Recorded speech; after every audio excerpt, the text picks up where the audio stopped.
I wanted to start this morning with a question. So, in the last 4 or 5 years, agents that have had REO accounts have had what we perceive is a lot of control on the market, right? Yes. Right? Say yes. Yes. Okay, we perceive they've had a lot of control on the marketplace. Now, so I want to ask you, what did they have control of? Talk to me. Inventory. They had control of inventory, and that meant what? When you had control of the inventory, what did you also have control of? Market Yeah, value. offers, well, market value, but not necessarily value. Okay, the prices are the prices. But you definitely had some control over the offers, right? Right, yes. Okay, what else? That's it? Transaction itself. The transaction itself. You were in control of the transaction. You were in control of deciding who was the best offer and who wasn't the best offer, in your opinion, to be able to take that transaction. Did the listing agents also have more control over their daily activities? Yes or no? Yes. Were they run around by buyers by the nose? Nope. No. Okay? Did they get a call at 7 o'clock on a Sunday morning when they had plans to go do something with their family on Sunday, and they said, hey, from the buyer, gee, I have an opportunity right now at 10 o'clock. We can go see some property, so you want to pick us up. Of course, you want to run over and take care of that because that's one of your only 2 clients, right? And you want to go show them property because you're afraid that they might find some property with somebody else right then and there. So you cancel your day with your family, or certainly your morning, and you go out and you show property. So, write this down. We must accept the fact that we cannot become a superstar, a top-selling real estate agent, or a top producer in this business unless we become a strong and powerful listing agent first. We must accept that. We have to get that through our heads. And coming from the last 4 or 5 years, we have had demonstrated for us how powerful a position a listing agent can be, like these REO agents have been. Think about this for a minute. How often have you met an agent doing 40, 50, 60, 70 transactions a year, and that person spending the majority of their time as a buyer's agent? How many times have you done that? There any? If there is, there's very, very few in the country, and they run ragged 24/7. Constantly out showing property, doing those kinds of deals. You can't do it. So if you want to have a life, and you want to do business in high volume, then you've got to understand that you must be a top listing agent. Must be. You must learn the skills and then do the activities to become a top listing agent. Every top producer we meet and every top producer you've been exposed to has been a top listing agent. Every one, no exceptions. Anthony Robbins says, find someone doing and achieving the things that you want to do and achieve in life, and then do exactly what they're doing. You want to sell real estate in high volume, you want to make a lot of money, and you want to have control of your life. Simply put, you have to be a top listing agent. Must happen. So I wrote down here a question: what activities do you need to work on to build a great listing inventory in today's market? Let me ask you a question. Side note. is the inventory, when you have a buyer to show property to, a good buyer, qualified buyer, good down payment, might even have cash. Is there a lot of inventory to show them or a little inventory to show them today? A little. A little bit, right? Right. Is that going to get better or worse? Is there going to be more inventory or less inventory in the foreseeable future as far as you can tell? Worse. There's going to be less inventory, right? So if there's less inventory and as many buyers or maybe more buyers, because what else are you hearing in the marketplace today? Prices are going up. Hearing prices are going up. What else are we hearing? We're hearing the economy's getting better. There isn't a newspaper we read today, a news radio show you listen to, or a commentary from something in the media that isn't positive about the economy today and leaning toward the positive things going on in the real estate market. Now, was that the case 3 years ago? No. No. Very negative. So when you went door knocking, you went phone canvassing, you talked to people, they would echo or parrot what was happening in the marketplace. Things aren't great, things aren't good, I'm not going to buy any houses, I'm not going to do any business. So we ran into those issues. Today, we're not running into those issues. Our inventory is dropping dramatically. Dramatically. The last chart we had, 1,000 properties, over 1,000 properties we dropped in inventory in 2 months. Okay? 1,000 properties in 2 months we dropped inventory. For what you had available 2 months ago to what you have available today, it's down 1,000 properties in our local marketplace. It's also down 1,000 properties in the Orange County marketplace. Market is dropping in terms of inventory. And the demand is staying about the same or ticking up ever slightly. So,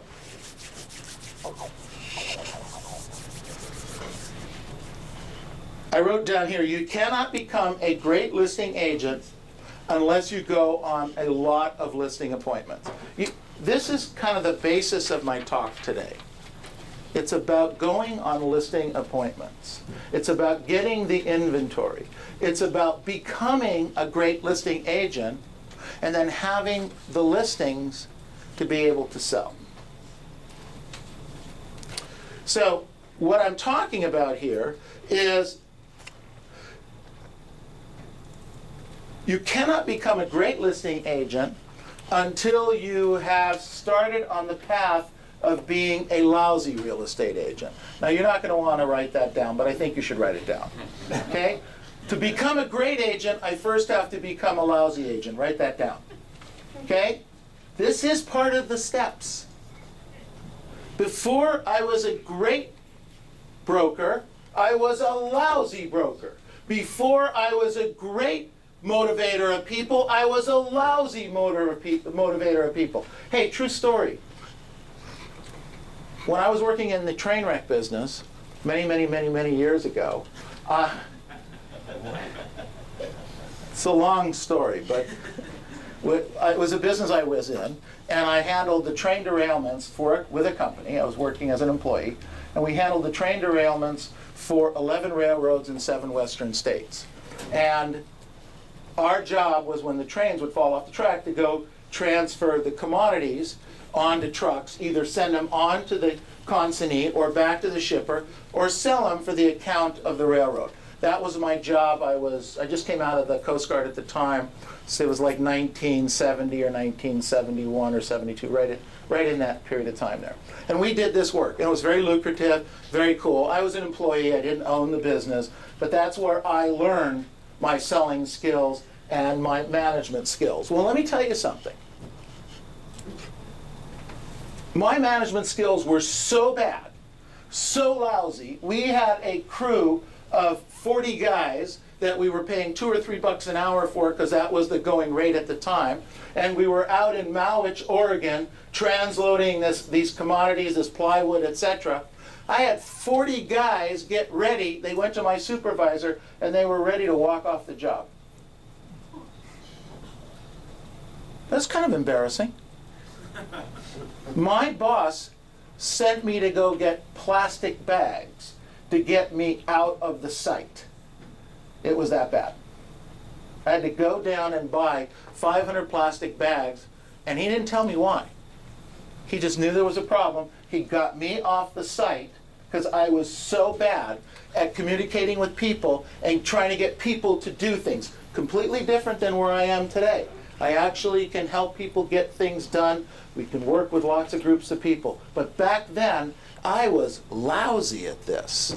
But I had to go through that to get to here. Does that make sense? Yes. Yes. You have to be lousy at doing your listing presentation before you're going to be great. But what you're trying to do is you don't go on any listing presentations until you're great.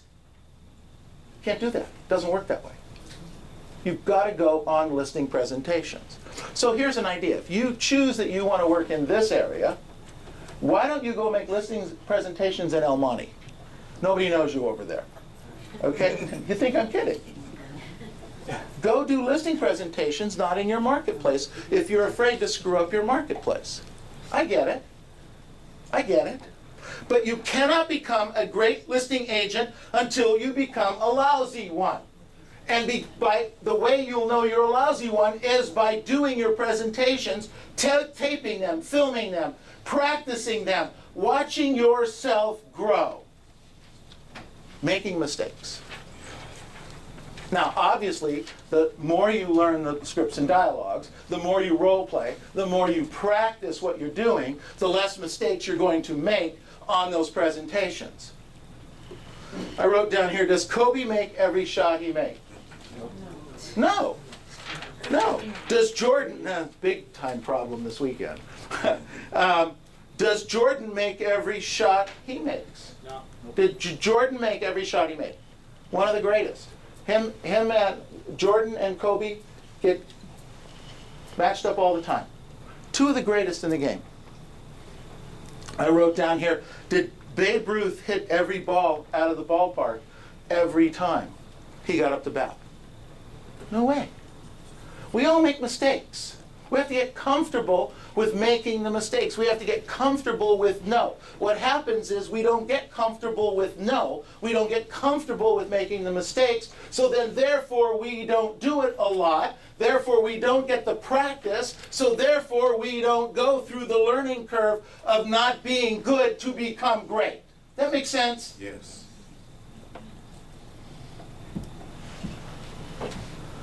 Every chance I get to speak in front of people, I take it. And let me tell you something, I'm scared to death.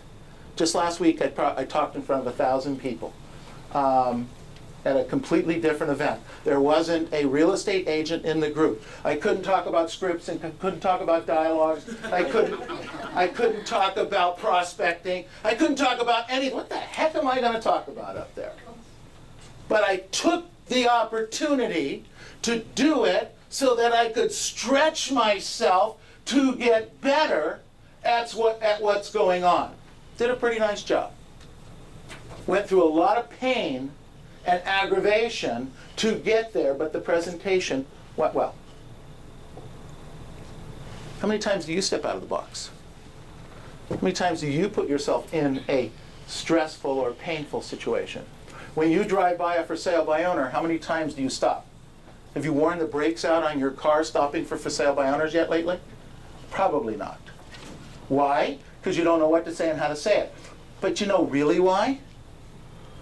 Because you're afraid of looking bad. And being afraid of looking bad in front of somebody else that quite frankly doesn't care is preventing you from achieving your goal. Think about that.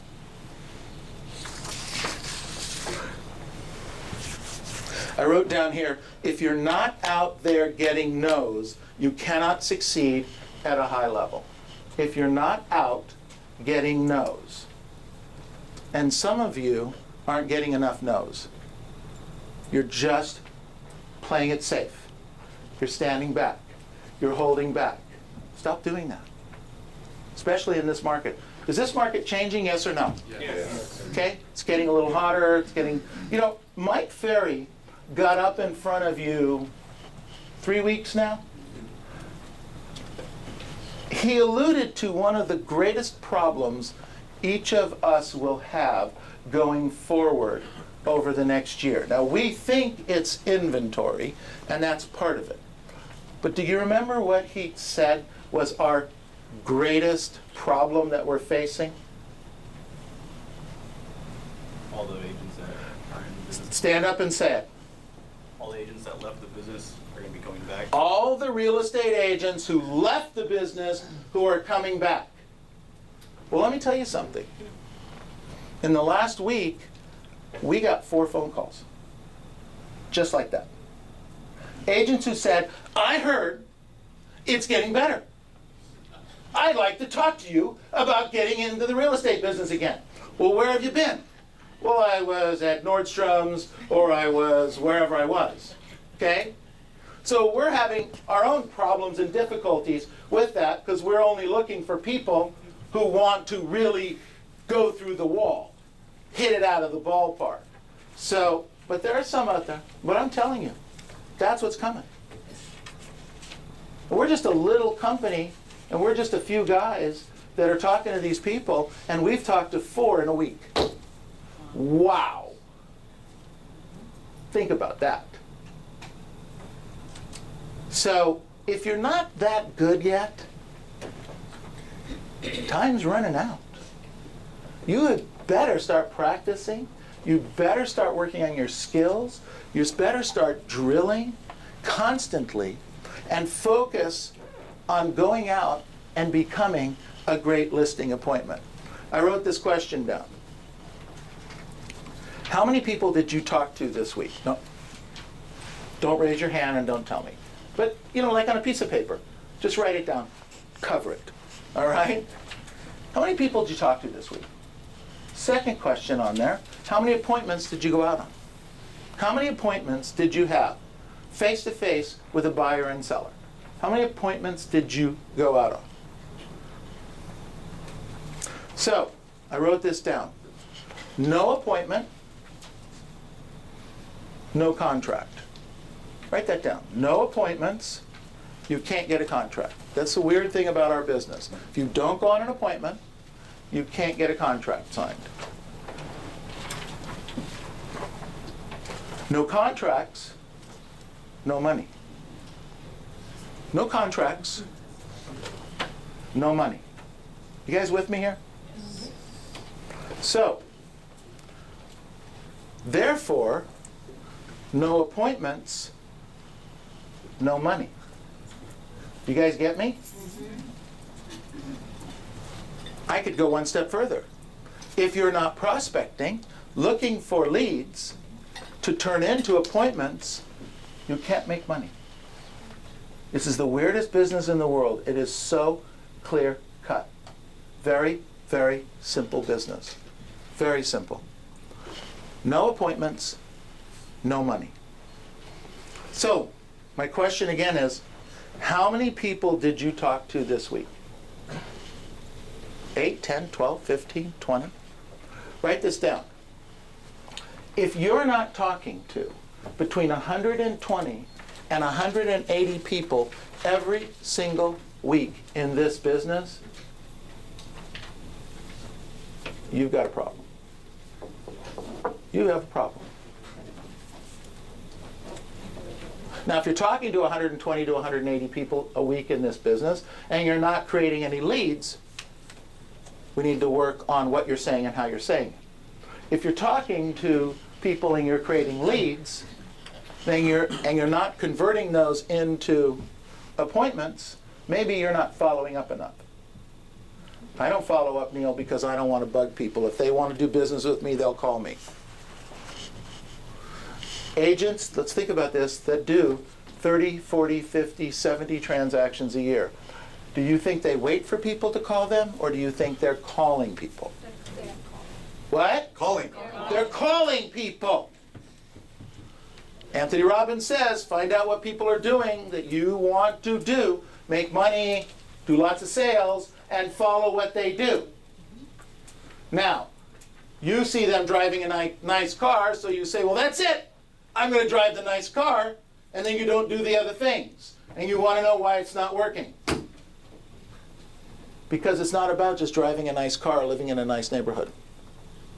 It's about the work and effort and activities that you have to do every single day. I wrote down here, you cannot figure out what's going on and your numbers unless you keep track of your numbers every week. And then below that I wrote down, if you're not keeping track of your numbers, in my opinion, you're not serious about this business. If you're not serious about this business, how much time can you expect Frank or Neil or Bill to be giving you on a regular basis?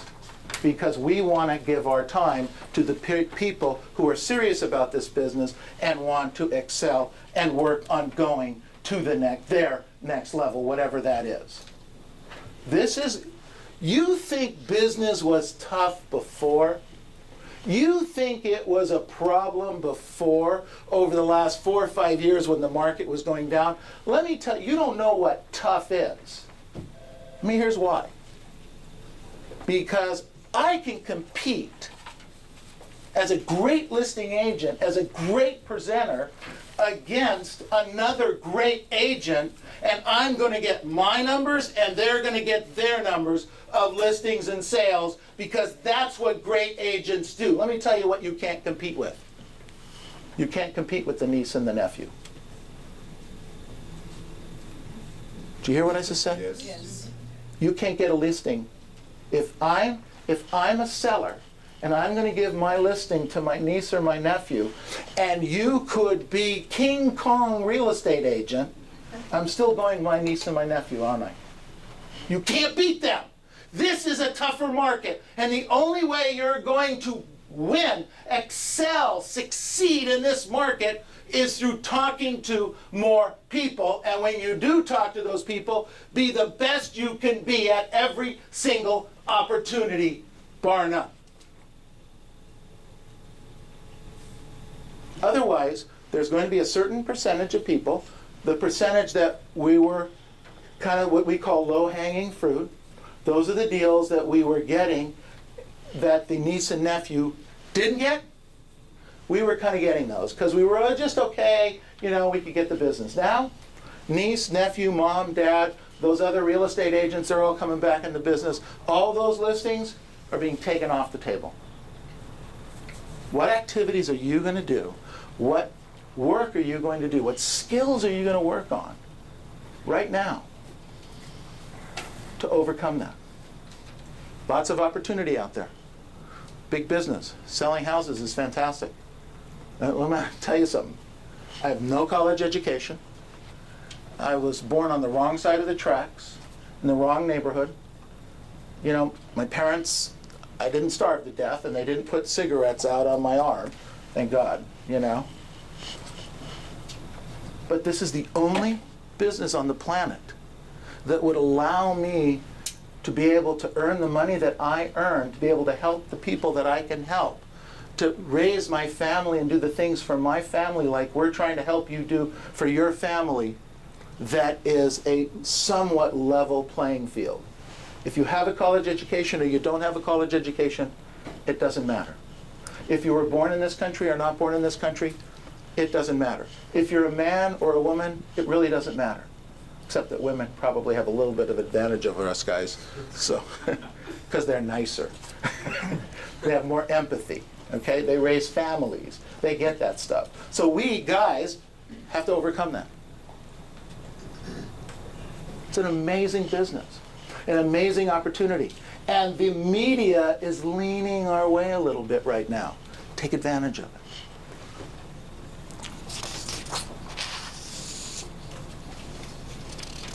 I wrote down here, this is a talk to the people business.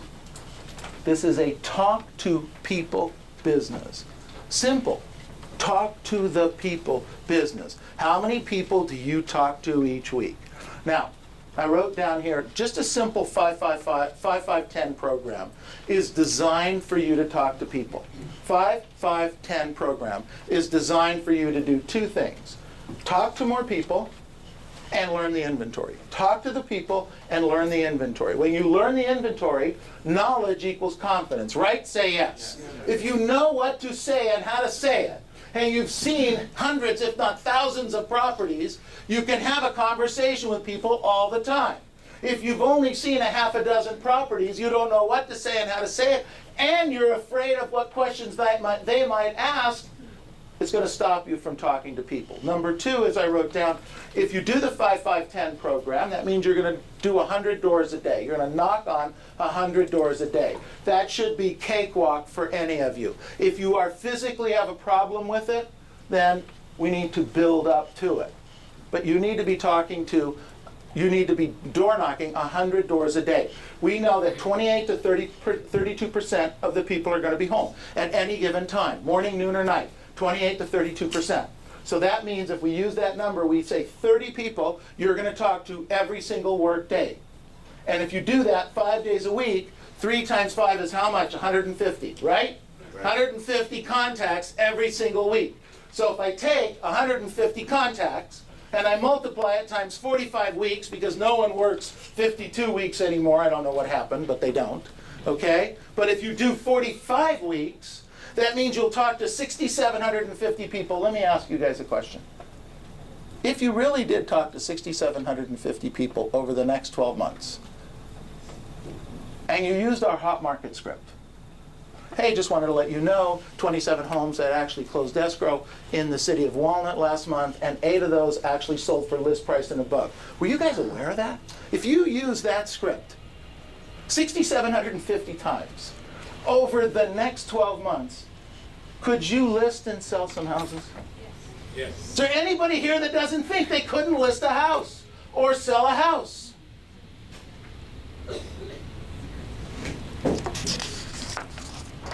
I wrote down the business is changing. Business is changing. We're phasing out of phone contacts and phasing into door contacts.